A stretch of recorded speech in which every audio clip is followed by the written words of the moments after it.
Hello everyone, divine talk 777 में आप सभी का स्वागत करती हूँ। मैं हूँ निधि। कैसे हैं आप? आई होप आप सभी स्वस्थ होंगे, सुखी होंगे और सुरक्षित होंगे। आज की जो रीडिंग है वो कलेक्टिव जनरल रीडिंग है, टाइमलेस रीडिंग एंड टॉपिक आपके पर्सन की करंट फीलिंग्स आपको लेकर के क्या है हम यहाँ देखेंगे। आपको रहना है पॉजिटिव, कर देना है वीडियो को लाइक, चैनल को सब्सक्राइब अगर अब तक नहीं किया है तो।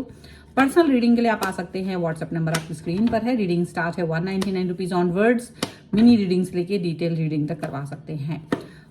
तो चलिए स्टार्ट करते हैं अपनी इस रीडिंग को और देखेंगे आपके पर्सन की करंट फीलिंग्स आपको लेकर के क्या है। So angels, universe and divine please guide करिए मुझे और बताएं जो मेरे व्यूअर्स हैं उनके पर्सन उनके बारे में क्या सोच रहे हैं, क्या चल रहा है इनके मन में। तो कॉम्प्रोमाइज का कार्ड है सबसे पहले। ओके, यहाँ पर है द फूल। इसके बाद में यहाँ पर है थंडरबोल्ट का कार्ड, द आउटसाइडर, एडवेंचर, यहां पर है साइकोफेनिया, यहां पर है अंडरस्टैंडिंग, द क्रिएटर,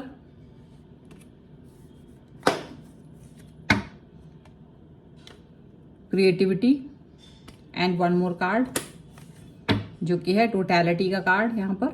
ठीक है, तो यहाँ जो कार्ड है माइंड है, पॉलिटिक्स है एंड गाइडेंस का कार्ड है।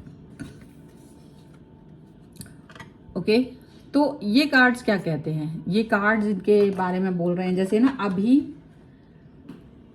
आपके पर्सन को कोई ना कोई गाइडेंस की जरूरत पड़ रही है। इस रिलेशन को चलाने के लिए किसी न किसी गाइडेंस की इनको आवश्यकता पड़ रही है और वो गाइडेंस वो या तो आपसे लेंगे या वो किसी बाहर के किसी व्यक्ति से ले सकते हैं।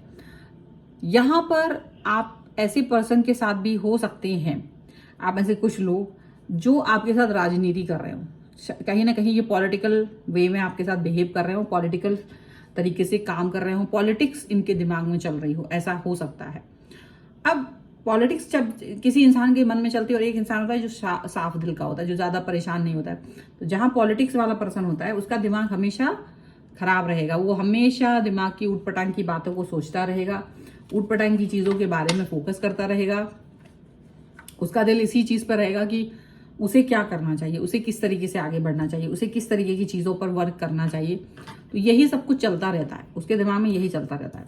यहाँ पर कुछ ऐसा सिचुएशन जरूर है कि थर्ड पार्टी सिचुएशन अगर है लाइफ में, तो ये पर्सन उसके साथ तो कॉम्प्रोमाइज कर रहे थे, थर्ड पार्टी के साथ कॉम्प्रोमाइज कर रहे थे, लेकिन थर्ड पार्टी के साथ जो वो कॉम्प्रोमाइज जिस भी तरीके से कर रहे थे, थर्ड पार्टी के जाते ही वो अभी खुश हो गए हैं। क्योंकि थर्ड पार्टी का चंगुल था तो हो सकता है कहीं इधर उधर ये पर्सन चले गए हैं, थर्ड पार्टी थोड़ा बहुत यहाँ वहाँ कुछ दिनों के लिए इनको छोड़ करके जा चुके हैं। कुछ कोई भी रीजन हो सकता है, कैसा भी हो, थोड़ा सिकंजा कम हुआ है और जैसे ही वो सिकंजा कम हुआ है तो ये थोड़ा सा फ्रीडम में आ गए हैं और ये फ्रीडम में आके के आपके तरफ आ रहे हैं।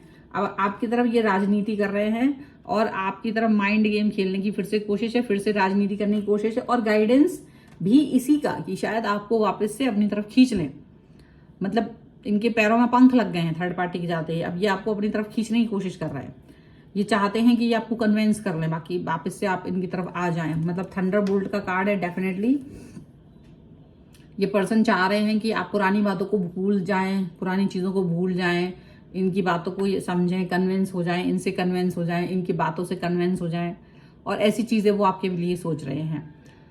आपको इन्होंने आउटसाइडर बना के रखा हुआ था तब तक जब तक थर्ड पार्टी इनकी लाइफ में थी, लेकिन थर्ड पार्टी के जाते ही आपने इनको, या थर्ड पार्टी का जो एग्जिस्टेंस था आपने उसको एक्सेप्ट किया और आपने अपने आप को आउटसाइडर बना दिया और इनको भी आउटसाइडर बना दिया अपनी लाइफ से। अपनी लाइफ से आपने इनको आउटसाइडर बना दिया और इनकी लाइफ से खुद को आउटसाइडर बना दिया और कहीं ना कहीं आप अपनी लाइफ को एंजॉय कर रहे थे।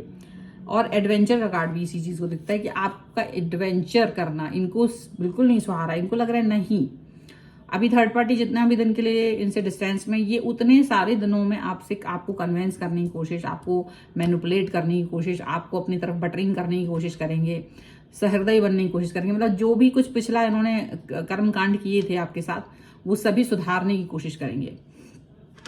वो सारी चीज़ें सुधारने की कोशिश यहाँ पर कर सकते हैं, वो सारी चीज़ें सही करने की कोशिश ये कर सकते हैं। ये चाहेंगे कि आपकी एनर्जी जो है वापस से इस तरफ शिफ्ट हो, इस तरफ आप वापस से शिफ्ट हो इनकी तरफ। ऐसा वो कुछ चाह रहे हैं, ऐसी कुछ सिचुएशन यहाँ पर चाह रहे हैं। वो ऐसा अंडरस्टैंडिंग लेवल दिख रहा है यहाँ पर कि आप दोनों अंडरस्टैंडिंग लेवल पर जाओ। आप दोनों ये चाहते कि आप इन्हें अंडरस्टैंड करो। अब ये अंडरस्टैंड क्या कराना चाहते हैं, तो हो सकता है थोड़ा बहुत मजबूरियां हों इनकी, लेकिन मजबूरियां वो एक सीमित समय तक थी जब तक आप इसके रिश्ते के साथ थे और थर्ड पार्टी की एंट्री इनकी लाइफ में हो रही थी, तब कुछ हो सकता है मजबूरियां हो। लेकिन जब इन्होंने पूरी तरह से एक्सेप्ट कर ही लिया थर्ड पार्टी को और आपके साथ में एक डिस्टेंस मेंटेन कर ही लिया और आपने उसको एक्सेप्ट कर ही लिया, तो अब क्या मतलब है? अब कोई मतलब नहीं बनता। अब चाहे आप थर्ड पार्टी के साथ खुश होकर रह रहे हो, दुखी होकर रह रहे हो, कॉम्प्रोमाइज करके रह रहे हो, कुछ भी करके रह रहे हो, आपने तो ये सोच लिया। लेकिन ये अभी भी आपके साथ अंडरस्टैंडिंग लेवल को बढ़ाने के बारे में सोच रहे हैं, टू द पॉइंट चाह रहे हैं। लेकिन आप इस चीज को नहीं एक्सेप्ट कर रहे, क्योंकि आपने कहा भाई साहब, बहन जी, आप जैसे भी हैं, बट अभी मुझे आप नहीं चाहिए। अभी तुम सोने के भी हो जाओ ना तो भी मुझे नहीं चाहिए। आपके पैरों में पंख लगे हों या जंग लगी हो, मुझे कोई मतलब नहीं। आप अपनी लाइफ में ज्यादातर खुश हैं, आप अपनी लाइफ में क्रिएटिव हैं, आप अपनी लाइफ को ज्यादा पॉजिटिव तरीके से देख रहे हो, और इनको लग रहा है कि ये तुमको फिर से वापस से छीन के ले लें, वापस से अपनी तरफ खींच लें, वापस से अपनी तरफ अपने आपको आकर्षित कर लें। अब ये जो है ना, ये इनके लिए बहुत बड़ा टास्क है। ये इस टास्क को पाने के लिए कुछ भी कर सकते हैं, साम दाम दंड भेद, कुछ भी, किसी भी तरीके का। लेकिन आप इस सिचुएशन के बारे में नहीं समझ पा रहे हो, आप इस सिचुएशन के बारे में अंडरस्टैंड नहीं कर पा रहे हो कि आप किस तरीके से इस सिचुएशन के से बाहर निकले। लेकिन फिर भी चलो, दिक्कत इतनी है कि आप इस सिचुएशन को समझ रहे हो, आप इस सिचुएशन को इनकी अंडरस्टैंड कर, लेकिन आप आगे बढ़ गए हो और ये वापस से आपके साथ में अपने रिलेशन को सही करने की कोशिश कर रहा है, जो कि एक नाकामयाब कोशिश है, क्योंकि अब आपको इनसे कोई मतलब नहीं है। और ये जो आपका डायलॉग है कि आपके पैरों में पंख लगे हो या आपके पैरों में जंग लगी हो, अब मुझे आप नहीं चाहिए किसी भी कीमत पे, अब आप सोने के भी हो जाइए तो भी नहीं चाहिए, वो वाली सिचुएशन आपके दिमाग में एकदम क्लियर है। क्योंकि आपने इनसे अपने आप को डिस्टेंस में कर दिया कि किसी समय आप भीख मांगते थे इनके सामने, प्यार की भीख। एक ऐसे इंसान बन गए थे जो आप किसी के लिए नहीं थे बट इनके लिए थे, बट इन्होंने आपको बहुत ज्यादा नचाया, बहुत ज्यादा नचाया। और आज इनकी स्थिति कुछ भी हो, बट आप कॉम्प्रोमाइज करने पर भी ये कार्ड आपके लिए भी है कि आपने भी एक समय पे कॉम्प्रोमाइज एक्सेप्ट कर लिया था कि भाई हम आपके साथ हैं, मुझे कॉम्प्रोमाइज भी मंजूर है, बट तुम मेरी लाइफ से मत जाओ, हर तरह से आप रेडी थे। लेकिन दिक्कत क्या है कि इन्होंने इस चीज